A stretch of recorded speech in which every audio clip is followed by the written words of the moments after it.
Russia now, during the plenary session of the Russian Calling Forum, Russian President Vladimir Putin highlighted Moscow's aim to further strengthen India-Russia ties. Now, the Russian president, viewers, reiterated increased trade volume with key allies, including New Delhi, and he also said that cooperation with India will be taken to the next level. Not only this, Putin also highlighted Russia as a strong friendship and cooperation with the strategic partner India. Now, the statements come right before the Russian president's visit to India on the 4th of December. That's tomorrow on Thursday. Meanwhile, listen into what Putin said. Ну и вообще, мне с сожалением придется констатировать, что мне, собственно, придется, прежде всего, хочу поприветствовать участников и гостей пленарного содержательных дискуссий по вопросам, которые представляют интерес для бизнеса. Это мероприятие вновь собрало предпринимателей, инвесторов из десятков государств мира, прямо влияют на развитие торговых и инвестиционных связей с зарубежными странами.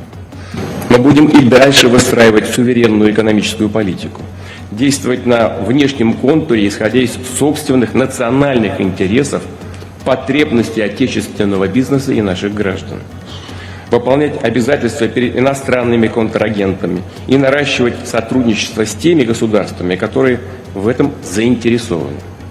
Уже говорил, таких стран, действующих рационально и прагматично, абсолютное большинство. За последние 3 года мы существенно увеличили объем торговли с ними. Прежде всего, имея в виду ключевых партнеров – Китай, Индию, с которыми нас объединяют долгие годы дружбы и стратегического взаимодействия. Well, we stay with Russia, viewers, which has just signed off on a major defense pact with India, marking a clear shift from a relationship once outlined and defined only by caution to one built on open military cooperation, as we are seeing right now. The State Duma, or the lower house of the parliament in Russia, has ratified the Reloss Agreement. Now, it's a pact that allows both the countries to provide logistical support for each other's troops, warships, and also aircraft. Now, the pact covers everything you can imagine, from joint exercises and training all the way to humanitarian missions and disaster relief as well. Russian officials, meanwhile, say it's another step towards what they call a strategic and comprehensive partnership. Now, viewers, the move interestingly comes just ahead of President Vladimir Putin's visit to New Delhi on Thursday, in fact signaling more than ever deeper coordination between the two countries, especially at a time when global defense ties are rapidly realigning. And viewers, when the chips were down, India did not stand alone. In Operation Sindoor, an old friend stepped in, and step in it did with steel, speed and firepower. Let's break down how Russia's decades-deep partnership powered India's battlefield edge against pariah Pakistan.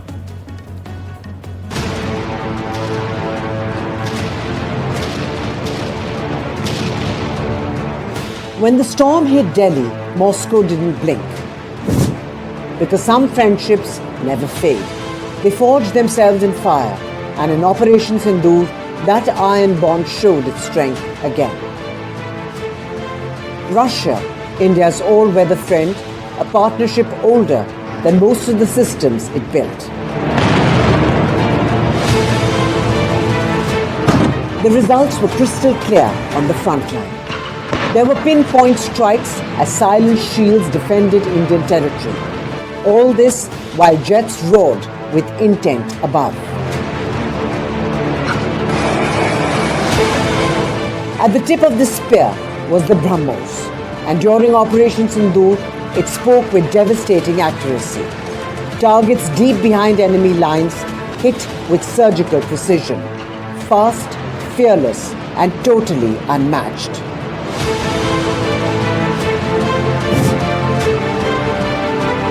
Above the battlefield, another giant stood guard. The S-400, a shield of radars, a wall of electronic eyes, drones and incoming threats intercepted, blinded, forced to turn back or be turned to scrap metal.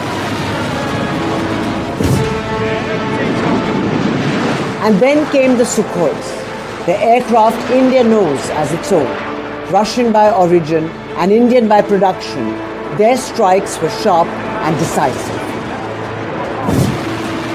But the story runs deeper than one operation, from historically being buyer and seller to now becoming co-creators. Manuals have transformed into shared blueprints and imports into joint technology. BrahMos proved it, the S-400 underlined it, and Sukhoi has stamped it. New collaborations are reinforcing it. And now the leaders meet again in New Delhi with the message as clear as daylight. This bond is no fair weather friendship.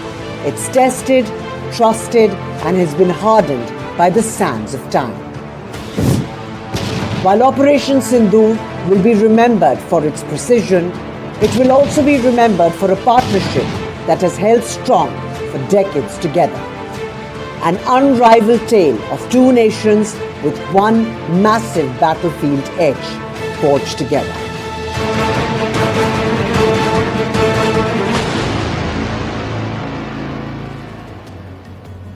Stay with Russia, where Trump's envoy Steve Witkoff and his son-in-law Jared Kushner met with President Vladimir Putin earlier today at the Kremlin. Now, both the sides are calling the talks substantive and productive. However, no compromise on Ukraine has been reached during these talks. Kremlin aide Yuri Ushakov, meanwhile, says some US proposals look more or less acceptable, while others, well, they do not suit us, and key territorial issues remain unresolved still. Now, despite the marathon session, viewers, NATO officials are warning that they see absolutely no sign that Russia is ready to make meaningful concessions. Meanwhile, Ukrainians continue living under rolling outages and freezing homes as strikes still persist, underscoring the gap between negotiation rooms and daily life on the ground. We get you more reactions on this. Пока еще компромиссного варианта найдено не было, но некоторые американские наработки, они выглядят более-менее приемлемо, но их нужно обсуждать. Некоторые формулировки, которые нам были предложены, они нам не подходят, то есть работа будет продолжаться. But this war is going on, and the president is trying to end it, not because, listen, we got a million things to focus on in the world as a country, but he's the only leader in the world that can help end it. And that's why even as we speak to you now, Steve Witkoff is in Moscow trying to find a way to end this war, to save lives of 9,000 people, Mr. President, as you know, are dying every week. More people are dying a week in that war than have died in the entirety of the U.S.'s involvement in Afghanistan or Iraq. Just think about that, how bloody and destructive it is. The president's taken on this issue of Sudan personally, not send out deputies to do it. Again, far away from the United States, because he's the only leader in the world that can bring it about to an end, not to mention all the other peace deals, very dangerous ones like India and Pakistan, or Cambodia and Thailand. As these negotiations were going on in the Kremlin between US negotiators, Trump's negotiators, and Russian President Vladimir Putin, from across the border, Ukraine's President Volodymyr Zelensky has said that any peace plan talks with Russia must involve Ukraine. That's right, Zelensky's insisted that talks remain fair and just, in his words. Now, details of these peace talks remain scarce despite the ongoing efforts, and bridging gaps between the sides is challenging and will continue to remain so. Meanwhile, listen in to what Zelensky had to say. Важливо, щоб все це було справедливо і відкрито, щоб не було ніякої гри за спиною України, щоб нічого не було вирішено без України про нас, про наше майбутнє. We shift our focus to Southeast Asia now, viewers, where former Pakistan Prime Minister Imran Khan is alive but is being mentally tortured, claimed his sister, Dr. Uzma Khanum. Now, the claims come after a 20-minute meeting with her brother in Rawalpindi's Adiala jail, the infamous Adiala jail where Khan is being held for more than 3 years. In fact, she also said that her brother Imran Khan had blamed General Asim Munir, now the most powerful figure in Pakistan, for his incarceration and his condition. Now, the meeting followed rumors about the ex-Prime Minister's health, particularly after his family were barred from meeting him for several weeks together. Take a look.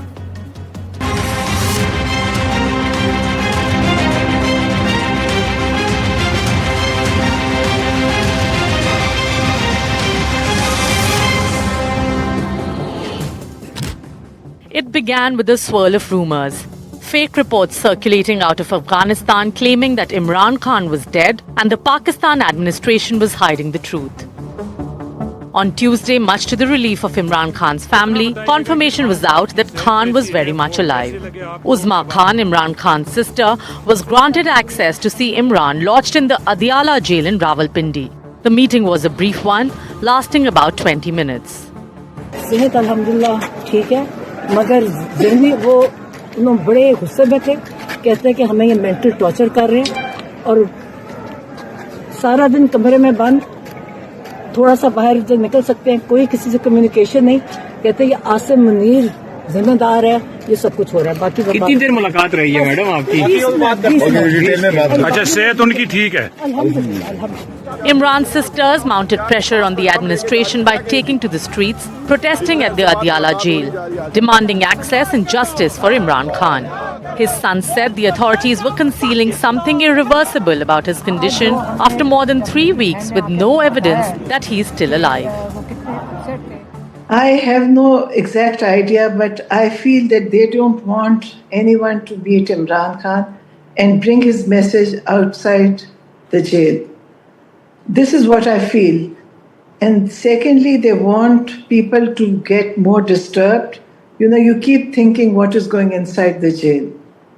And this is like an abuse. It is like a mental and physical abuse of Imran Khan. Imran Khan has been in jail since August 2023, serving a 14-year sentence on corruption charges, which his party alleges are politically motivated. His family and supporters vow to continue demanding transparency and justice as Pakistan watches closely. NDTV Bureau Report.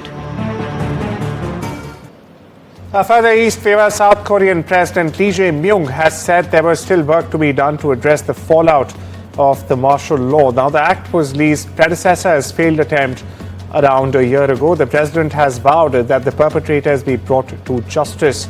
The attempt to impose martial law by former President Yoon Suk-yeol threatened a major setback to the country. However, the people rose up and stopped the military with their bare hands. Pope Leo XIV commented on efforts to reach peaceful solutions to conflicts in Ukraine and Venezuela. Now, this came during his in-flight press conference returning from Beirut to Rome on Tuesday. The Pope said that the Holy See was conducting behind-the-scenes conversations aimed at promoting peace between the two countries. The Pope just also, by the way, concluded a 6-day trip to Turkey and Lebanon, his first as pontiff. Listen in. Sobre Venezuela, a nivel de la conferencia episcopal, con el nuncio, estamos buscando maneras para calmar la situación, buscar sobre todo el bien del pueblo, porque tantas veces quien sufre en esas situaciones es el pueblo, no son las autoridades.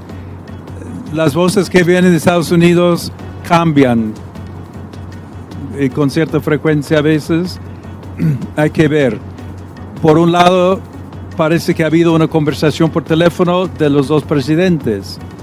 Al otro lado, hay ese peligro, esa posibilidad de que haya alguna actividad, alguna operación, incluso invadiendo el territorio de Venezuela. Yo no sé más. Yo, de nuevo, creo que es, digamos, mejor buscar maneras de diálogo, quizás presión, incluso presión económica, pero buscando otra manera para cambiar, si es lo que decidan hacer en Estados Unidos. Now, in the South Africa's centrist Liberal Party, Salvador Nasrallah has garnered a razor-thin lead in Honduras' presidential election over Nasri Asfura.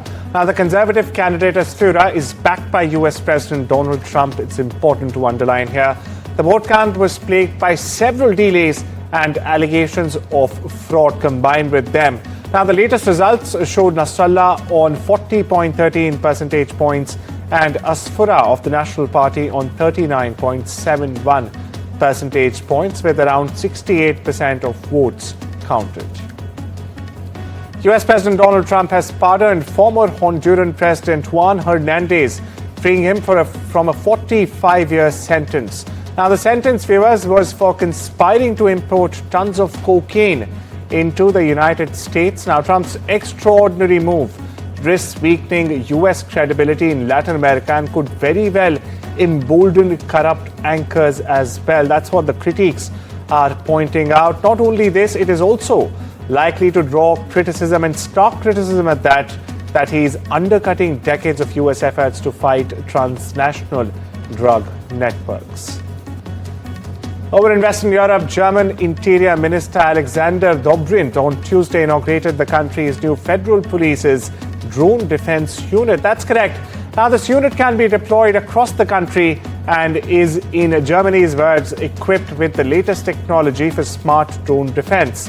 The unit is designed to detect, intercept, and also shoot down unmanned aerial vehicles, or UAV, or drones, as we know them. Up to 130 police officers will work in the drone defense unit. Now, in addition to this new unit, German airports are also being upgraded to detect and defend against drone threats.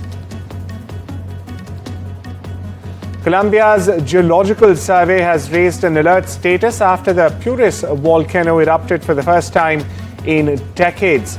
The orange level alert was issued as footage was released showing ash and smoke spewing from the volcano near the city of Popayan.